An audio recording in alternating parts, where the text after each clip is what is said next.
You're probably wondering where I am right now. Well, I'm at an oil rig.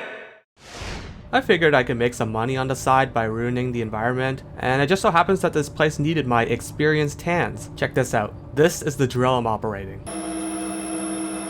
I definitely screwed in the wrong one, huh? Before Game Freak was sentenced to a lifetime of making Pokemon titles and whatever the hell this is, they were releasing these cute little games between installments. While Pokemon is undeniably Game Freak's cash cow, these non-Pokemon titles allowed the studio to stretch their creative muscles a bit and make something unique, like Tembo, the badass elephant. And it was in between the 2-year gap of Pokemon Emerald and Pokemon Diamond and Pearl that Game Freak decided to make a game about domestic terrorism. Drill Dozer, a charming platformer developed by Game Freak, directed by Pokemon's franchise art director Ken Sugimori, published by Nintendo and released in 2005 in Japan and a year later in North America. If the Drill mech pilot on the cover seems familiar to you, then it might be because you've seen Jill in her other appearances as an assist trophy in Super Smash Bros. Brawl and a spirit in Super Smash Bros. Ultimate. At the time of its release, Drill Dozer received pretty good reviews, but in the years since, the Drill Dozer praise and nostalgia has gotten much greater. Nowadays, it's considered one of the GBA's best games and an underrated gem on the system. The secondhand prices would tell you that much. Seriously, a complete version with the manual, box, game cartridge and all, it rivals the price of the new Switch model coming later this year. Before accounting for shitheads. There's several reasons for Drill Dozer fetching this high of a price. For one, its cartridge is unique. It includes built-in rumble that really makes you feel like you're operating a drill. It's one of only 2 GBA games that support force feedback, along with WarioWare Twisted, whose rumble pack really makes you feel like Wario. The other reason should be fairly obvious. People want it, and the supply doesn't meet the demand, so the price is jacked up. But why? Why do so many people want this 15-year-old Game Boy Advance game? It must be good, right? Yes! The very first thing you'll notice about Drill Dozer is how absolutely amazing the game looks. By the time Drill Dozer was released, DS had already had a year to entrench itself in handheld gaming, with a DS Lite just a few months away. It may have been a very late time to release something on the Game Boy Advance, but you know how developers usually master the console they develop for by the tail end of its lifespan and end up cranking out an amazingly polished banger of a game? You know, like Persona 4 on PS2, Panzer Dragoon Saga on the Sega Saturn, Medieval Torture on the Super Famicom, Conker's Bad Fur Day on N64, and yeah, Drill Dozer on GBA 2. The sprite work alone is evident of Game Freak's mastery of the hardware. The backgrounds are vivid and varied, the sprites are expressive and help give the characters personality, and the whole thing has this lovable charm to it, akin to a Saturday morning cartoon, with its exaggerated and dynamic animations. It's not just a bright and colorful art style that appeals to kids, it's a legitimately pleasing game to look at for anyone regardless of age. Drill Dozer is evidence that good sprite work doesn't age a day, unlike machines. The game's music and sound design is also great. I don't think enough praise goes to Pokemon's sound design, honestly, especially during the GBA and DS eras. Yeah, sure, it can sometimes be annoying, but from a visual standpoint, during this time, Pokemon battles were basically just like taking the free transform tool and moving your guy around until the animation ended. Also, occasionally some other sprites would be animated here and there, but really, it was ultimately the sound that sold every hit. In the Gen 3 games, you had classics like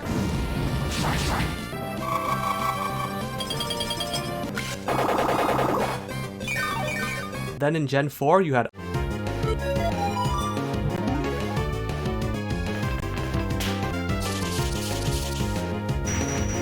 It's the sound effects that sold you on the intensity and significance of every attack in Pokemon. So it shouldn't be a surprise that Drill Dozer's sound design is fantastic too. From the satisfying sound of drilling, to the metallic stomps of your mech against the cold floor, to how Jill shouts every time your drilling increases in intensity.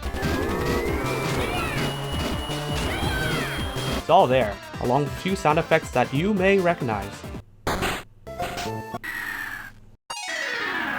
Speaking of Pokemon, if you love the music in the Mauville or Celadon game corners in Gen 3, As you should! then you should feel right at home since Drill Dozer uses the same sound font as Pokemon Fire Red, Leaf Green, Ruby Sapphire, and Emerald. Every track has this upbeat, rowdy tone, perfect for committing cutesy property damage. Actually, shouldn't these be a lot more like low-key, to avoid getting caught? For supposed masters of the thieving craft, The red Dozer is sure to leave behind a lot of destruction and expensive cleanup. Like the Olympics! Now, who are the red Dozers, you ask? Well, it's these guys.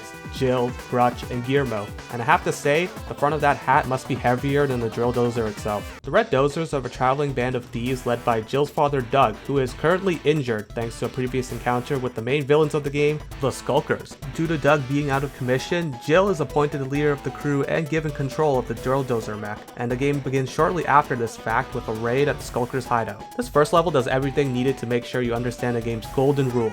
When in doubt, drill. Blocking your way? Drill. Enemy in your path? Drill. Boss approaching? Drill. Need to laugh? Drill. There's 11 levels in the game, split among 6 worlds plus 7 bonus levels. A majority of these bonus stages are unlocked using the game's currency, which can also be used to purchase a fatter health bar or a stronger drill. Either way, at the start of every level though, you're weak. What you want to do is traverse through the stage and find these upgrades that shift your mech into 2nd gear and 3rd gear.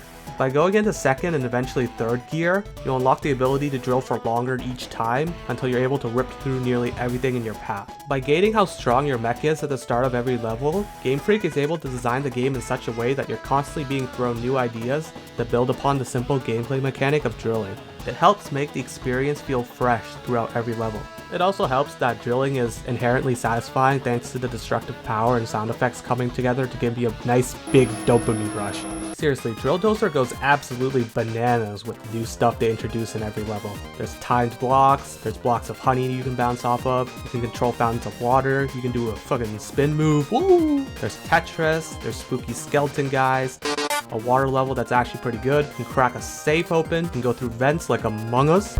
There's a level where the mech moves on its own and you can be Solid Snake. There's a part of this stage where you're trying to break out of prison and this officer guy's like, I'm gonna shoot you with one-hit kill bullets. So you have to constantly use your drill to counter his shots while capitalizing on his brief downtime to do platforming, all while you're moving backwards. Holy moly, this game has a lot to throw at you. Fortunately, most of these gameplay ideas that Drill Dozer throws at you are pretty fun and innovative.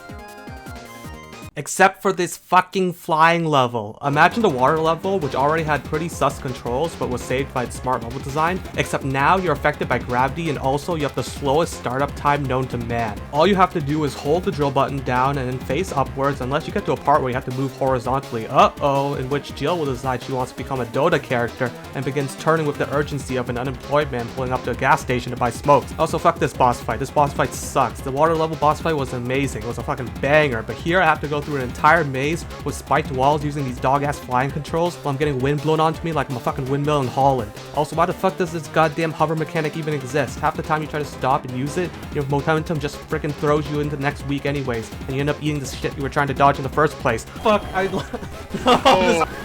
gonna make you restart! It's a holy crap, this is the worst boss fight in the game.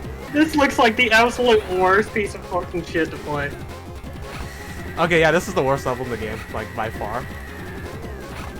It's not even a contest. This level sucks! But besides all of that, the game is pretty good. Basically, Drill Dozer does a great job of pushing its drilling mechanic as far as it can go, but when it tries to experiment with approaches to its movement, it just kind of falls flat. Just stick to drilling. It's what works. I don't want to suddenly become a kamikaze pilot that can't fly, or dive, or even blow myself up properly without getting hit 50 times first. What really sets Drill Dozer apart though is its polish. With the exception of this tumor, every aspect of this game has been combed and prettied up to the finest detail. Look at the sprite work on this chair. There's a lot of other things in the game that have excellent details as well, like the backgrounds or the animations or everything else honestly. But seriously, look at this chair. Why does this chair look so good? Drill Dozer rarely takes itself too seriously, except for the dead mom hologram. That was pretty weird. But besides that, it's a fun, upbeat romp that doesn't overstay its welcome and is lighthearted all the way through. Seriously, the final boss battle concludes with you Falcon punching the big bad so hard that he turns into a femboy. That's for the terrible flying level. Overall, I had a blast with Drill Dozer from start to finish, but now comes the question. Yes, for 6 hours, Drill Dozer provided me with a great platforming experience that has aged beautifully. It does have its woes. The NPC allies talk too much in the earlier stages, usually for trivial reasons. Some of the puzzles can be too obtuse for their own good, and However, these do little to taint the overall excellent package. There's a reason why this game is still highly valued to this day. It's not just because of its rare type of cartridge or that it's in limited supply. It's both of those on top of it being a damn good game as well. If you do want to play Drill Dozer without dropping a few $100s or learning Nintendo's secret ninjas, then your only legal option will be the Wii U eShop. Here's a price comparison of buying a Game Boy Advance and a loose cartridge versus buying a Wii U and the game on Virtual Console with this coupon I found. Either way, you'll be shelling out a good amount of money for the opportunity to play Nintendo-approved domestic terrorism. Now if you excuse me, I have to fix this drill. How the hell did you manage to screw in the wrong drill? I was distracted, okay? A flock of vultures flew by and they mistook the sound of the machinery for death rattles. Alright, let me deal with it then. Trust me, with hands this steady, I'm more than capable of changing a simple drill. I don't know, man. Are you certified? I wouldn't want an accident to happen and for us to fuck up the local environment any more than we already have. Nonsense. Remember, I'm fully licensed, which means all I have to do is go down here, untighten this screw here, jiggle around this little metal ring, and the ocean is on fire. Whoops.